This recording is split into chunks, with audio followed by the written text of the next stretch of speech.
you first get off the elevator, this is what you'll see. You can sign in here.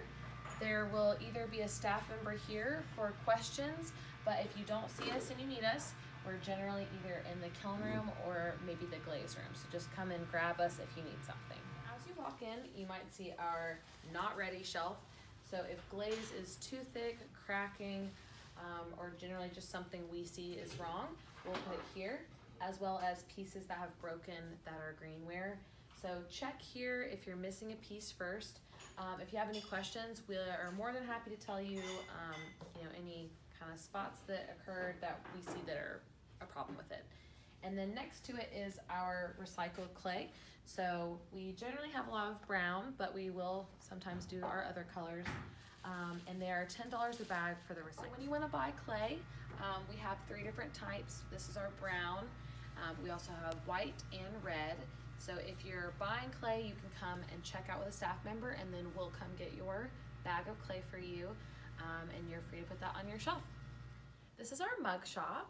So we have all these different items. They've been made by our instructors or members. So it's a good opportunity for you to sell some things. All you have to do is contact a studio staff and sign a consignment agreement, and you can have your stuff featured in our mug shop. So in this corner, we've got one of our hand building tables. We often have classes over here, but it's also just kind of a little more of an isolated spot for you to work. And we've got some shelves and things back here. And then on this side of the wall, we have more of our hand building tables. And over here, a big shelf where all of our hand building tools are. So we have some molds, texture type things, stamps, cutouts. So all of this is kind of your hand building tool area. So this is our slab roller. We have different canvas underneath where you can do by color. You put your clay in, you can change the width that you're gonna do, roll it through. So this is our main slab roller, which is next to all of our wheels. So we have 8 out here and then 8 in another area. And just right past this, in between our wheel and hand building area, is all of our member shelves. So as a member, you get half a shelf, and really any of them that are open, you are free to claim. These are our wedging tables. We have them sectioned out by color. So we've got the brown side and the white side. Also next to those tables is plastic. So these are good for wrapping your pieces on your shelf. And then on the other side of our tables is our recycling. So we have buckets, again, sectioned out by clay color. And you'll put your sludge in here and your water in here. So we keep those separated, and that helps for clay not to go down the drain. We have a separate shelf for our wheel tools. So we've got our Giffen grip for trimming. We've got our bat pins, different spray bottles, sandbags and fans, as well as some heat guns. So this is kind of your wheel area. And then if you keep going, in here is our classroom set of wheels. So we have another 8 over here, as well as some more storage shelves. On this shelf, we've got some more kind of glaze things. We have a few limited underglazes, but really we encourage you guys to provide your own. And we have also got some iron oxides, paint brushes, and water cups, trays to use for all those. So that'll be before you glaze or after it's bisque fired. But when you come to actually glaze, we require that everyone waxes the bottoms of their pieces. So we've got a hot plate you can heat up to set your pieces in, and some separate paint brushes for that wax. And then we have our 18 glaze options. And so these are available for purchase, just as long as you let us know beforehand. And you can also bring your own glazes as long as they are pre-approved and they are cone 6. So this is our sink. We have a pretty specific cleanup process. So you already saw the separation of the sludge and the water, but we always have a bucket in our sink. So we would like for you to use a sponge, clean all your chunks, really clean it well in this bucket, and then rinse it off in the sink. And then you can put everything that you have been cleaned on our drying rack. And then next to the drying rack is our buckets and tools and things like that, sponges. So all that's in this area. And then to the right is more of our kitchen area. So we've got dishes for use, coffee pot, microwave, refrigerator.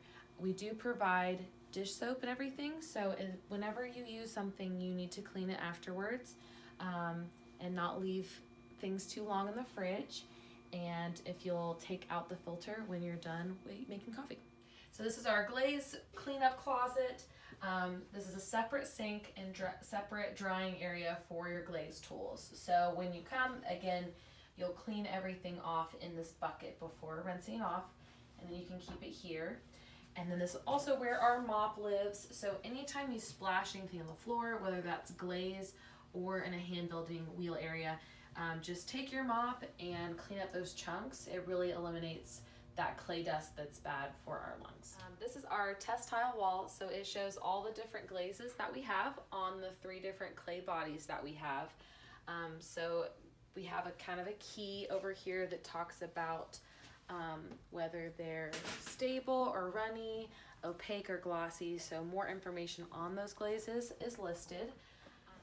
If you are not practiced well in glazes, we do have a Glaze 101 option, so you can sign up for that online. It is free for members. We have about once a month, and so you can come and we'll go through each individual glaze and specifically how you can be really successful for glazes.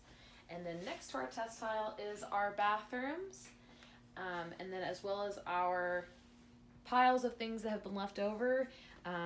If you can use these bisquewares as Testile pieces if you're a little nervous to try something new. So we encourage you guys to look at our kiln unload list. Each week we'll go through and discuss when we're unloading bisque and glaze. You can check that so that you can check your shelf. When you're done with your greenware and it is bone dry, you can put it on this shelf and we'll take it back into the queue of firing. Same back here with the glazeware. Once you've glazed something and cleaned off the bottom, you'll put it here and it'll enter into the queue. And then once they come out, you can check that list and check out our bisqueware shelf and then our glazeware shelf. So all your things will come out on these shelves. Really look through them. Things that can be a little hidden because there's so much of it, and you can check on our member Facebook page and we'll post videos of these as we unload them. This is our kiln room. We have got 3 different kilns.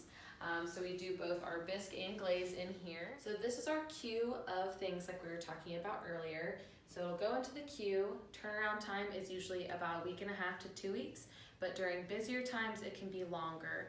And so we have our priority here, and staff really goes through these, so you guys don't really need to worry about this area back here, but just kind of showing you our operation.